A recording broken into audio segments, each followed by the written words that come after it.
Wave behavior. If a ball is thrown against a wall, what happens? Typically, if you think about it, the ball will bounce back. We call this reflection. It's going to reflect off the wall. Now, the ball is a solid object, but a wave, which carries energy, does the exact same thing. So if you were predicting what would happen if a wave encounters something that's a rigid boundary, a wall or a rock or something like that, you can predict that it would behave in the same way. So the wave would reflect as well. It would, when a wave pulse is sent down a medium, remember a media is anything that carries the energy. That could be a solid, a liquid, or a gas. And the pulse is connected to a rigid wall, the energy is going to be reflected. The reason why is because we know that anything that hits something that's solid, it provides a force, is going to follow Newton's third law of motion. So anything that has an action has an equal and opposite reaction. And this law pertains to waves as well. So the reflected wave is going to end up being inverted in this case. So if we look at this wave is moving along to the right. It hits this wall over here, and you notice that it's a nice crest at the start. It's a nice crest right before it hits. Once it hits the wall, you notice that it goes down, and then to the point where the energy is actually transferred all the way down and turns it into a trough, and now it's going back the opposite way. So when it hit the wall, it became inverted due to Newton's third law. If you wanted to think about what would happen if two waves were in the same place at the same time on a medium, you could. And what happens in this case is we have something called the principle of superposition. Remember, super means great or big or above, all of that kind of stuff. So what happens is that the displacement of the medium, so if you think about a wave is going to be displaced up and then up and then up.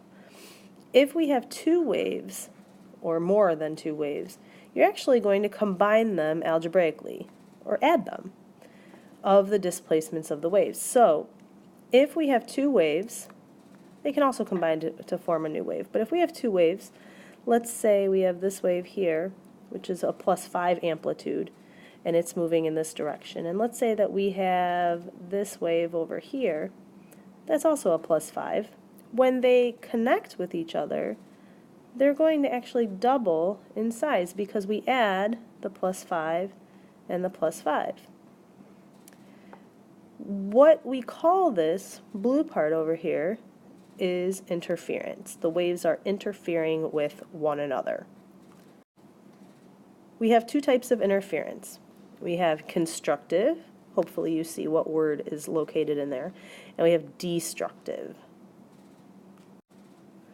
The first time we're going to look at is constructive interference, and hopefully you can see the word construct within this. And this occurs when wave displacements are in the same direction. That means they have the same amplitude.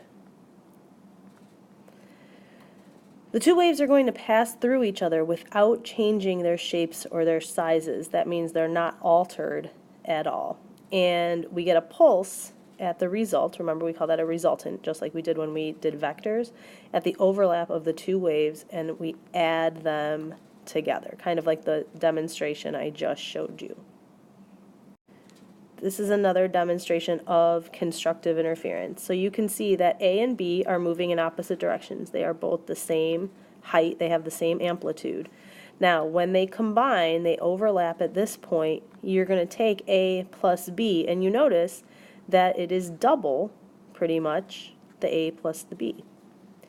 When they keep going, the pulse continues, you can see that B is at the same height it was in A, so they were not altered in any way. Destructive interference is a little bit different, and you can see the word destruct in here. And this is when we have equal but opposite amplitudes. So for example, before we had two positive amplitudes. Now this would be if we had a positive amplitude, or a crest, and a negative amplitude going the opposite way, which would be negative. When they meet at the same location, the displacement is going to be 0, because basically what they're going to do is cancel each other out. Just with the constructive interference, once they have canceled each other out, they will pass through, the pulse will keep going, and nothing else will have been changed. Here's an example of destructive interference. Destructive interference, you notice that we have pulse A, this would have a positive amplitude, and pulse B, which would have a negative amplitude. Sorry about that, that was a bad drawing right there. Okay, this would have a negative amplitude. So at the point where they actually superimpose on each other, you can see that they are at equilibrium, or at rest. They cancel each other out. But as the pulse continues moving, you notice what happened. B is still negative, A is still positive. Standing waves are special types of waves, and this is a wave that typically is at two fixed points on each end. So you might have a fixed point here and a fixed point here, and the wave pattern is going to remain constant. So the first type that you can have is just one big, the wave goes this way and the wave goes this way, and it just keeps going back and forth. It kind of looks like a jump rope. Another one that you could have would be more like a figure 8, which could look like this. So we start with the wave goes up and down. When it hits this point, it's going to come up and down, and it just keeps going back and forth, kind of like a figure 8 or an infinity sign. This is a result of reflection, because once the wave hits this boundary over here, it reflects back upon itself. And interference, they will sum up or cancel each other out. So if you look at this point here, you can see it looks like it's at rest the whole time. It's really not moving, but it's just the canceled out part of the wave. And standing waves are always going to have at least two fixed points. That's what makes them standing waves. Resonance is when an object vibrates at a particular frequency. Now, this is very, very common in all objects. All objects vibrate at a certain frequency, some more than others. This is more common in musical instruments, strings. If you think about a string instrument, you have two fixed ends, one string, and when somebody plucks it, it goes, and it just kind of goes back and forth like that, right? And it has a particular frequency which creates a sound. We have something called sympathetic resonance, which is when you have two objects and one object is vibrating and it starts another object vibrating. The most common example that I can think of is if you think about a bridge, okay? Bridges, just like all objects, have a natural frequency. Everything has a frequency, solids, liquids, etc. So if you think about a soldier walking in formation, or a group of soldiers walking in formation across a bridge, think about what happens. Okay, I'm sure you've heard it before. They go left, left, left, right, left, and they have that constant. It's kind of like a beat. Well, if they go across a bridge and they happen to match the frequency of the bridge can actually collapse. So because of this, soldiers don't necessarily know the frequency of the bridge, so they just don't risk it by not walking in formation across bridges. This is an example of a standing wave. So this is what one looks like. And there's a couple of different parts of a standing wave. Standing waves have nodes, and nodes are these places here, which are the places that look like they're not moving. These are at equilibrium or at rest. You can see that one's on the fixed edge, and then we have one. In this case, this one has 4 nodes. The opposite of a node is called an antinode, and the antinodes are the places of maximum amplitude or maximum displacement from equilibrium.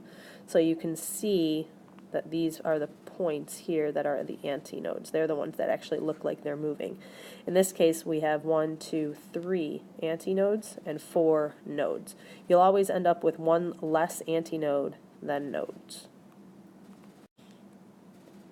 So I talked a little bit about the bridge that soldiers don't walk over because they don't want to match their frequency. There's actually an example of that called the Tacoma Narrows Bridge.